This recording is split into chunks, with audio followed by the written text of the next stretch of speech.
নমস্কার বন্ধুরা, সবাই কেমন আছেন? আমি সঙ্গমিত্রা সাহা আর আপনারা দেখছেন আদ্রিস মশালা কিচেন।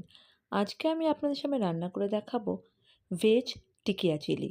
হ্যাঁ বন্ধুরা, বাড়িতে যত রকমের ভেজ সবজি আছে সেগুলোকে দিয়ে অনায়াসে তৈরি করে ফেলতে পারবেন এইভাবে সুস্বাদু একটা ভেজ টিকিয়া চিলি, যেটা কিনা আপনারা স্ন্যাক্স হিসাবেও খেতে পারেন কিংবা রুটি পরোটার সাথেও কিন্তু খাওয়া যাবে।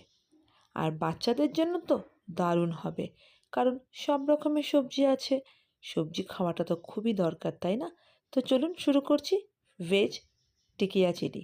তো এর জন্য আমরা নিয়েছি বিটটাকে আমরা গ্রেটারে গ্রেট করে নিয়েছি, একদম সরু সরু হয়ে গেছে। নিয়েছি গাজর, আমরা একই পদ্ধতিতে গাজরটাকেও গ্রেটারে গ্রেট করে নিয়েছি ক্যাপসিকাম, সেটাকে একদম ছোট্ট ছোট্ট করে কেটে নিয়েছি। আর নিয়েছি বাঁধাকপিটা খুব সরু সরু করে কুচিয়ে নিয়েছি আলুটা কিন্তু আমরা কাঁচা আলু একদম ছোট গ্রেটারে, যেটা অনুষ্ঠান বাড়িতে ঝুরি আলু ভাজে ঠিক ওরকমভাবে গ্রেট করে নিয়েছি বেশ খানিকটা ধনেপাতা। এইবারে আমরা এগুলো সব সবজিগুলো একে একে একটা মিক্সিং বোলের মধ্যে দিয়ে এটাকে মিশিয়ে নেব। আবারও আমি বলছি, আমি এখানে নিয়েছি বাঁধাকপি, বিট, গাজর, ক্যাপসিকাম, আলু, আর দেবো ধনেপাতা, দেবো বিনস। আপনারা যদি চান ফুলকপিও গ্রেটারে গ্রেট করে দিতে পারেন। যত রকমের সবজি আপনার দেওয়ার প্রয়োজন আছে দিয়ে দিতে পারেন, যাতে বাচ্চাদের এগুলো খাওয়ানো যায়, কারণ বাচ্চারা তো সবজি খেতেই চায় না। আর এইভাবে যদি আপনারা বানান, কথা দিচ্ছি বাচ্চারা কিন্তু বারবার বানাতে বলবে, আপনাদের বানাতেও হবে। তো এইবারে দিচ্ছি স্বাদ মতো নুন। আমি এখানে প্রায় 1 চামচ, আমি এখানে চা চামচ না, 1 চামচ, বড় চামচের 1 চামচ নুন দিলাম। আর এই নুনটা দিয়ে যখন মাখবেন না, তখন এর থেকে একটু জল বেরোবে। এতে কি হবে, সবজি কিছুটা নরম হয়ে যাবে। দিচ্ছি কাঁচা লঙ্কা বাটা, আপনারা চাইলে কাঁচা লঙ্কা কুচিও দিতে পারেন। যেহেতু এটা স্পেশাল বাচ্চাদের জন্য, তাই আমি এখানে বাটাটা ব্যবহার করছি, যাতে বাচ্চাদের মুখে কাঁচা লঙ্কাটা না পড়ে, সেই জন্য। এইবারে আমরা এর মধ্যে দিয়ে দেবো বিভিন্ন রকমের মশলা। আমরা এখানে দিয়ে দিচ্ছি আদা বাটা, 1 চামচ আদা বাটা দিয়েছি। আমরা কিন্তু এখানে রসুন পেঁয়াজ একদমই ব্যবহার করব না। আদা দিলাম। এইবার আমরা একে একে সব মশলা দেবো। আমরা দেবো জিরের গুঁড়ো 1 চামচ, বড় চামচের 1 চামচ জিরের গুঁড়ো দিচ্ছি। দেবো ধনের গুঁড়ো 1 চামচ, আর দেব পাওভাজি মশলা 1.5 চামচ। বন্ধুরা, এখানে যদি আপনাদের পাওভাজি মশলা বাড়িতে না থাকে, তাহলে চানা মশলাটাও আপনারা কিন্তু ব্যবহার করতে পারেন। এই মশলা দিলে কিন্তু এর স্বাদটা আরেকটু বেড়ে যাবে।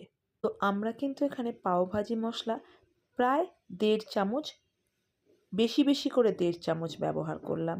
দিলাম সামান্য একটু চা চামচের 1/2 চামচ গরম মশলা।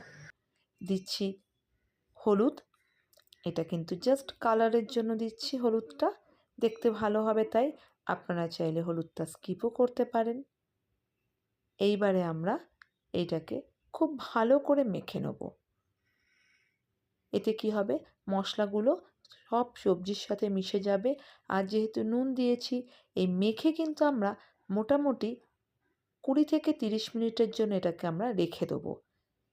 নুনের জন্য এটা সফট হয়ে যাবে আর জিনিসটা কিন্তু নরম হবে। তো আমরা ভালো করে মাখা হয়ে গেছে। এইবারে আমরা এটাকে রেখে দেবো 20 থেকে 30 মিনিটের জন্য। বন্ধুরা, আমি এখানে বিনসটা ব্যবহার করতে ভুলে গিয়েছিলাম, তো বিনসটা আমি এখন দিয়ে দিলাম। একদম সরু সরু করে কুচিয়ে নিয়েছি। প্রায় 6টা-7টার মতন বিনস আমরা এখানে ব্যবহার করেছি। তো ভালোভাবে এটাকে মেখে তারপরে এটাকে রেখে দেবো 20 থেকে 30 মিনিটের জন্য। এতে কি হবে না, এই যে আমি খুব হাতের সাহায্যে মেখে নিচ্ছি, এটাতেই কিন্তু অনেকটা সফট হয়ে যাবে। যেহেতু নুন পড়েছে, আগেই বলেছি সফট হবে। আর এইভাবে বেশ একটু প্রেশার দিয়ে যদি মাখি, জিনিসটা থেকে জলটা বেরিয়ে আসবে। তবে এই জলটা কিন্তু আমরা ব্যবহার করব, এটা কিন্তু ফেলে দেবো না। এই অবস্থাতে রেখে দেবো। তারপরে আমরা এর মধ্যে ব্যবহার করব। আধ ঘন্টা হয়ে গেছে। আমরা এর মধ্যে দিচ্ছি বেসন, প্রায় 3 টেবিল চামচের মতন বেসন দিয়েছি। আর দেব আমরা কর্নফ্লাওয়ার। যতক্ষণ না এটা একটু টাইট একটা ডো তৈরি হয় ততটা পরিমাণ দিতে হবে। আমি এখানে ব্যবহার করেছি 3 টেবিল চামচ বেসন, 3 টেবিল চামচ কর্নফ্লাওয়ার মানে অ্যারারুট।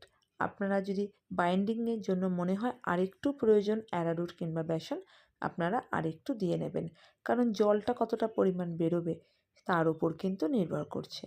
এইবারে খুব ভালো করে এটা মেখে একটা ডো টাইপের তৈরি করে নেব। তারপরে এইটা থেকে আমরা ছোট ছোট করে লেচি লেচি করে কেটে আমরা টিকিয়া বানাবো। বন্ধুরা, আজকের এই রেসিপিটা আপনাদের যদি ভালো লেগে থাকে আমার চ্যানেলটি সাবস্ক্রাইব করবেন, শেয়ার করবেন আর পাশে থাকা বেল আইকনটা প্রেস করবেন, যাতে নতুন নতুন নোটিফিকেশানগুলো আপনারা খুব সহজেই পেয়ে যান। তো দেখুন, ডোটা কিন্তু তৈরি হয়ে গেছে। আমরা টিকিয়ার মতন হাতের মধ্যে নিয়ে করে নিয়েছি, ছোট ছোট করে লুচির মতন লেচি কেটে তারপরে এটাকে হাতের সাহায্যে চ্যাপ্টা চ্যাপ্টা করে টিকিয়ার মতন গড়েছি। গড়ে এবারে আমরা সাদা তেল গরম করে তার মধ্যে এটাকে ভাজবো। যখন আমরা দেব, গ্যাসের আঁচটাকে একদম কমিয়ে একটু ঢেকে রাখবো 5 মিনিটের জন্য, যাতে সবজিগুলো ভেতর থেকে সেদ্ধ হয়ে যায়। 5 মিনিট বাদে আপনার ঢাকনা খুলে এরপরে আমরা এগুলোকে উল্টে দেবো। অবশ্যই কিন্তু বন্ধুরা একটু ঢেকে ঢেকে ভাজবেন, তাতে কী হবে, ভেতর থেকে কিন্তু টিকিয়াটা সফট হবে। একটা দিক কিন্তু একটু লালচে হয়ে গেছে, এইবারে আমরা আর একটা দিক উল্টে দিচ্ছি। এই উল্টে দিয়ে আবারও আমরা এটাকে ঢেকে রেখে দেবো 5 মিনিটের জন্য। বন্ধুরা, আপনারা কিন্তু আজকের এই রেসিপিটা শুধু ফ্রাই করেও কিন্তু বাচ্চাদের দিয়ে দিতে পারেন, আর আমি যেভাবে করব সেইভাবেও কিন্তু দিতে পারেন। স্কুলে কিন্তু অনায়াসে একটা টিফিন হয়ে যাবে, আর নিজেদের বিকেলের স্ন্যাক্সে কথাই নেই, দারুণ হবে। যদি কোনো দিন ভেজের আইটেম করতে হয়, এটা কিন্তু একবার করে দেখবেন। আত্মীয় স্বজন বন্ধুবান্ধবরা বাড়িতে আসলে এটা স্ন্যাক্স হিসাবে দিয়ে দিতে পারেন। তো দেখুন, 5 মিনিট হয়ে গেল, আমরা একবার উল্টে দিয়েছিলাম, আবারও উল্টে দিলাম। এইবার আমরা গ্যাসের আঁচটাকে বাড়িয়ে তেলের থেকে একে একে এই টিকিয়াগুলোকে তুলে নেব। তো দেখুন বন্ধুরা, আমরা কিন্তু টিকিয়াগুলোকে তুলে নিয়েছি একটা প্লেটে। ঠিক এইভাবেই সব টিকিয়াগুলোকে আমরা ভেজে নেব। এটা বেশি লালচে লাগছে, কালচে হয়ে গেছে, তার কারণ যেহেতু আমরা বিট ব্যবহার করেছি তাই। এইবারে আমরা সব টিকিয়া যখন ভাজা হয়ে যাবে, তারপরে আমরা ওই ফ্রাইং প্যানের মধ্যে দিয়ে দেবো টমেটো কেচাপ। টমেটো কেচাপটাকে দিয়ে সামান্য একটু জল দিলাম, যতটা পরিমাণ আপনাদের ঝোল রাখার প্রয়োজন, তবে এটা কিন্তু মাখা মাখা হবে। তো আমি এখানে হাফ কাপের মতন জল দিয়েছি। দিয়ে যখন এটা খুব ভালো করে ফুটতে শুরু করবে, এর মধ্যে আমরা টিকিয়াগুলো দিয়ে দেবো। আমি সামান্য পরিমাণ সয়া সসও দিচ্ছি লাল লঙ্কার গুঁড়ো একটু ঝালটার জন্য। লাল লঙ্কার গুঁড়ো দিয়ে ভালোভাবে আমরা এই কেচাপটার সাথে একটু মিশিয়ে নিচ্ছি। দেখেছেন তো যে জল দিয়েছি তারপরেও কিন্তু কত গাঢ় লাগছে। যখন ভালো করে ফুটতে শুরু করবে, এইবারে আমরা এর মধ্যে ভেজে রাখা টিকিয়াগুলো দিয়ে দেবো। টিকিয়াগুলোকে দিয়ে জাস্ট এপিট ওপিট করে একটা বার ফুটিয়ে নেব, তাহলেই কিন্তু তৈরি হয়ে যাবে আমাদের এই ভেজ টিকিয়া চিলি। খেতে কিন্তু দুর্দান্ত হয় বন্ধুরা, বাচ্চা থেকে বড় সবাই কিন্তু খেতে ভালোবাসবে। তো দেখুন, টিকিয়াগুলো আমরা এই সসটার মধ্যে দিয়ে দিয়েছি। একটু জল দিলাম, তাতে কী হবে, ভেতর অবধি একটু সসের ব্যাপারটা যাবে, সেই জন্য।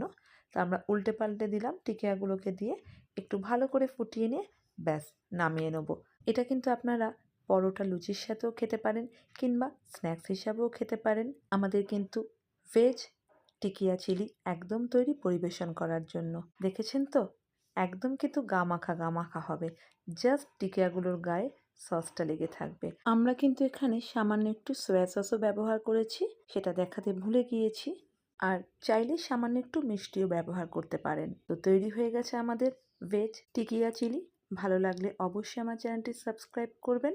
নতুন বন্ধুদের অনুরোধ রইল সাবস্ক্রাইব করার জন্য। সবাই ভালো থাকবেন, সুস্থ থাকবেন। আবারও দেখা হবে নতুন কোনো রেসিপির সাথে। নমস্কার।